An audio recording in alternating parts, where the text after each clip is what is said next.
Abdul Muttalib বিশ্বনবীকে কোলে নিয়ে তিনি ছুটতে লাগলেন কাবার দিকে, কাবার শরীফের দিকে তিনি ছুটতে লাগলেন। তিনি বললেন, এই শিশু মুহাম্মদ, তোমার জন্মের আগে তোমার বাবা মারা গিয়েছে, এখন শুধু তোমার দাদা হিসেবে আমি আছি, তোমার মা আছে। আরে তোমার কপাল এত খারাপ, বাবা হারায় 3 সন্তান। শিশু মুহাম্মদকে কাবার ভিতরে ঢুকিয়ে তিনি আল্লাহর প্রশংসা আদায় করলেন। তারপর তিনি সেখানে তার নামটা তিনি রাখলেন, দাদা তার নাম রাখলেন মুহাম্মদ। কি নাম রাখলেন? মুহাম্মদ। কাবার ভিতরে বিশ্বনবীর নাম রাখলেন মুহাম্মদ। মুহাম্মদ শব্দের অর্থ হচ্ছে প্রশংসিত। তিনি তার নাম রাখলেন মুহাম্মদ। এরপরে নবীজি যখন তার মা আমিনার গর্ভে ছিলেন, মা আমিনাকে আল্লাহ রাব্বুল আলামিন স্বপ্নে দেখালেন, ও আমিনা, তোমার গর্ভের মধ্যে যে সন্তান আছে তুমি তার নাম রাখবা আহাম্মদ। কি নাম? আহাম্মদ। নবীজি যখন জন্মগ্রহণ করলেন, দাদা আব্দুল মুত্তালিব শিশুর নাম রাখলেন মুহাম্মদ।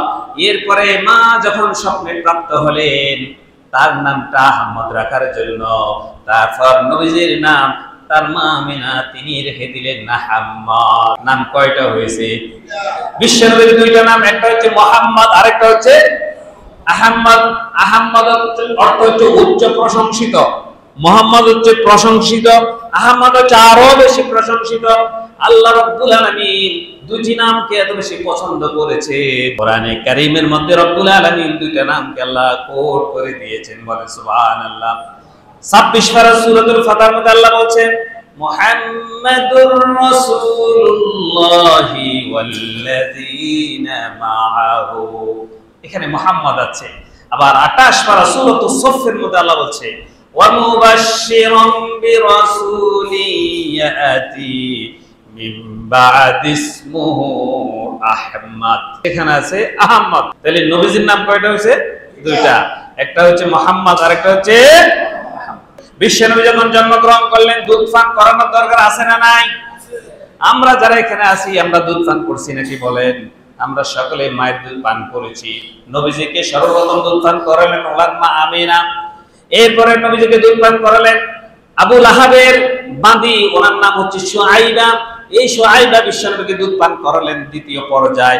তারপরে আবার দাত্রী খোঁজা শুরু হলো, এই মুহাম্মদকে কি দুধ পান করাবে।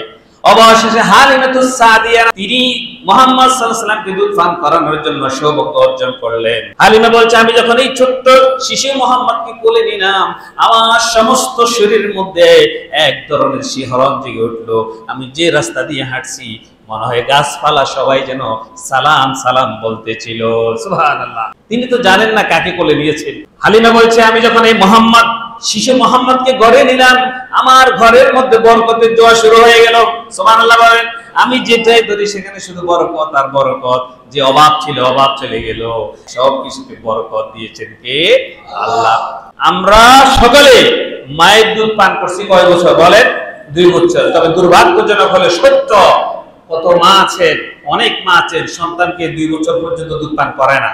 আছে না? নিজের ফিজিক্যাল ফিটনেসকে ঠিক রাখার জন্য, শারীরিক কাঠামোকে স্ট্রং রাখার জন্য সন্তানকে দুধ পান করে না। কি খাওয়ায়? ল্যাকটোজেন 1 2 3 4 5 6 পর্যন্ত আছে না নাই? এই দুধগুলা খাওয়ায়। আপনি খাওয়াইতে পারবেন, অসুবিধা নেই। তবে মায়ের দুধ সন্তানের জন্য সমস্ত রোগের প্রতিষেধক। সুবহানাল্লাহ। মায়ের দুধটা এমন এক জায়গায় আল্লাহ রেখেছেন যে সেটা ঠান্ডাও নয় গরমও নয়। মায়ের দুধ সন্তানের জন্য যেরকম হওয়া দরকার, আল্লাহ সেরকম করে মায়ের যে স্তনের মধ্যে আল্লাহ রিজার্ভ করে রেখেছেন। সুবহানাল্লাহ বলে। বিজ্ঞান বলছে, শিশুকে যদি মা দুধ পান করায় তাহলে মাও সুস্থ থাকে, শিশু সুস্থ থাকে। সুবহানাল্লাহ বলে। আজকাল আমরা মা বোনেরা এটা পান করেন। আমার মা বোনেরা, আপনারা যারা শুনতে পাচ্ছেন, সন্তানকে দুধ পান করাবেন। অনেক মা বোন আবার শাল দুধ ফেলে দেয়। শিশু যখন জন্মগ্রহণ করে তখন চিবিয়ে প্রথম দুধটা ফেলে দেয়। এটা খাওয়াতে নেই, না এটা খাওয়াতে নেই, এটা নিষেধ, খবরদার, এটা অপসংস্কৃতি, কুসংস্কার। শিশুর জন্মের পরেই মা তার সন্তানকে নিজের দুধ পান করাবেন, এটাই হচ্ছে সত্য। বলেন আল্লাহু আকবার। নবীজি 2 বছর পর্যন্ত দুধ পান করলেন।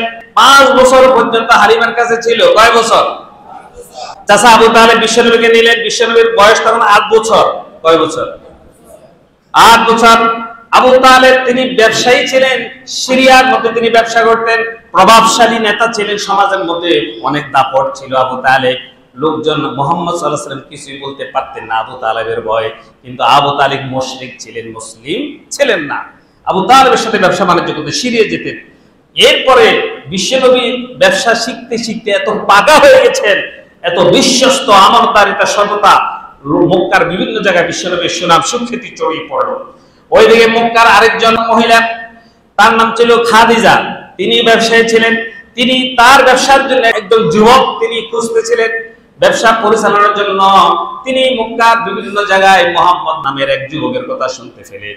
তিনি মুহাম্মাদের চাচা আবু তালেবকে প্রস্তাব দিলেন, ও আবু তালেব, তোমার ভাতিজা মুহাম্মদকে আমার ব্যবসার জন্য নিয়োগ দিতে চাই, তুমি যদি রাজি থাকো দিয়ে দাও। চাচা মুহাম্মদকে ডাকলেন, মুহাম্মদ এদিকে আসো, তুমি এখন থেকে খাদিজার ব্যবসা দেখবা, খাদিজার কোনো লস নাই, যেখানে ধরে সেখানে লাভ। এইভাবে খাদিজা চিন্তা করলেন, এই যুবককে যেদিন থেকে ব্যবসাতে নিয়োগ দিলাম সেদিন থেকে আমার কেন যেন সবকিছুর মধ্যে বরকত আর বরকত। বলেন সুবহানাল্লাহ। এরপরে খাদিজা তার সততা, নিষ্ঠা, আমানতদারিতা এবং অলৌকিক অনেক সংকেত তিনি দেখে চাচাকে গিয়ে বললেন, ও আবু তালেব রে, তোমার ভাতিজার এত সততা, এত বিশ্বস্ততা, এত বেশি তার নিষ্ঠা, আমি তোমার ভাতিজাকে বিবাহ করতে চাই। চাচা আবু তালেব মুহাম্মদকে ডাক দিলেন, ডাকে বলেন, মুহাম্মদ, আমি তোমাকে যে প্রস্তাব দিচ্ছি শোনো, খাদিজা তোমাকে বিবাহের প্রস্তাব দিল। চাচা আবু তালেবকে বিশ্বনবী বললেন, ও চাচা, আপনি যেটা ভালো মনে করেন। চাচা হচ্ছেন অভিভাবক। তারপর বিশ্বনবীর সাথে খাদিজার শুভ বিবাহ সম্পন্ন হয়ে গেল। বলেন আলহামদুলিল্লাহ। তখন বিশ্বনবীর বয়স হয়েছিল 25 বছর। কয় বছর? আর খাদিজার বয়স কত বছর? 40 বছর। বিশ্বনবীর বয়স তখন 25 বছর, খাদিজার বয়স তখন 40 বছর। মক্কার লোকজন পাহাড় পাথর দেশে গেল। নবীজি বললেন, ও কুরাইশ বাসী শোনো, আমি যদি তোমাদেরকে বলি পাহাড় ওই পাশে তোমাদের জন্য বিপদ আছে, তোমরা এটা বিশ্বাস করো নাকি?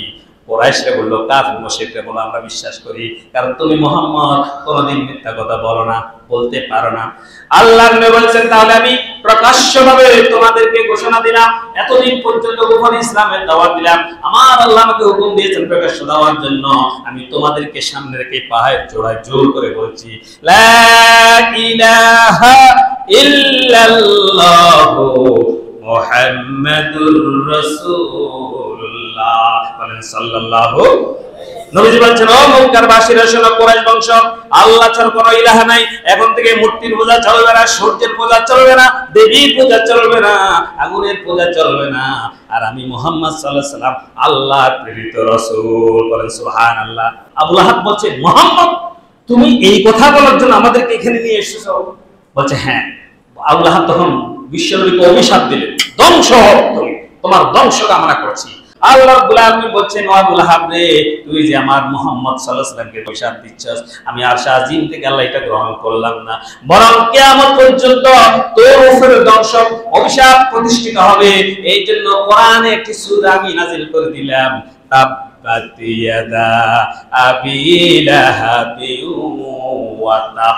আমার ভাইরা, বিশ্বনবী সাল্লাল্লাহু আলাইহি ওয়াসাল্লাম প্রকাশ্যে যখন ইসলাম দাওয়াত দিলেন, বিশ্বনবীর উপরে চরম অত্যাচার শুরু হয়ে গেল। হক কথা যখন তিনি পাহাড়ের চূড়ায় বলে ফেললেন, হক কথা বললে বিপদ আছে না নাই? এখন যদি আপনি সুন্দর সুন্দর তালে তালে চলেন, ফালে ফালে চলেন, কোনো বিপদ আসবে না। তালের বিপরীত পাশে গিয়ে যদি আপনি হক কথা বলে, আপনাকে তখন বিপদ ভোগ করতে হবে, ঠিক কিনা? আপনাকে অনেক নির্যাতন সইতে হবে, পরিবার থেকে আপনারা আলাদা করে দিবে, সমাজ থেকে আলাদা করে দিবে। এই অতিরিক্ত কথা বলে, বেশি সঠিক কথা বলে, বেশি কথা বলে, এই একটা পাগল। বিশ্বনবীকে পাগল বলছেন না?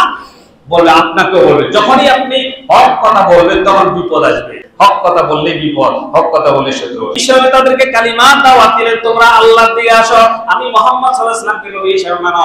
তাইফের লোকজন সবাই মিলে পাথর মেরে বিশ্বনবীকে রক্তাক্ত করলো। বিশ্বনবীকে এত বেশি পাথর নিক্ষেপ করতে লাগলো, পাথরের আঘাতে রক্ত জল করে পড়ে বিশ্বনবী মাটির মধ্যে শুয়ে গেলেন।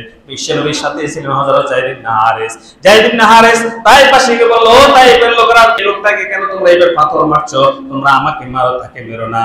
তাই পাশে তার কথা শুনলো না। আল্লাহ রাব্বুল আলামিন আরশে আজিম থেকে জিবরাইলকে বলছে, ও জিবরাইল, আমার নবী তাইফের ময়দানে পাথরের আঘাতে শরীর থেকে রক্ত জল করে মাটির মধ্যে শুয়ে আছে, আমি তো আর শুইতে পারি না।